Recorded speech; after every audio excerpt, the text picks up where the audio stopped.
The full title of Shakespeare's so-called First Folio is Mr. William Shakespeare's Comedies, Histories and Tragedies. It was published in 1623, 7 years after the bard's death. The First Folio is widely credited with sustaining the legacy of the playwright's work and ensuring that countless generations could enjoy Shakespeare's plays. That copy of Hamlet or King Lear you read in school was derived from the First Folio.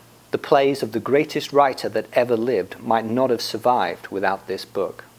The First Folio contains 36 of Shakespeare's plays, and it is the only source for 18 of them, including Macbeth. The word folio refers to its considerable size.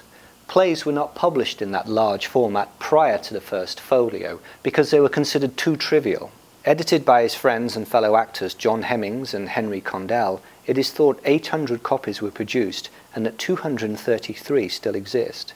Each copy is slightly different because the manuscripts were proofread and corrected while the printing was in progress. So it was a major news story when a small library in northern France discovered it had a First Folio sitting there on its bookshelves, and it had lain there untouched for the past 2 centuries. For the librarian who dusted it off, it was the discovery of a lifetime. The First Folio's original price was just £1, and like most books of that era, the folio was sold unbound, so buyers needed to have it bound in leather. It's quite simply one of the most desirable books in the world, but then again it did help shape the English language.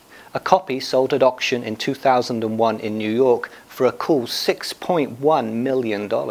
Today, copies can only be found in places like the Bodleian Library in Oxford, the British Library, the Folger Shakespeare Library in Washington, D.C., and the National Library in Paris.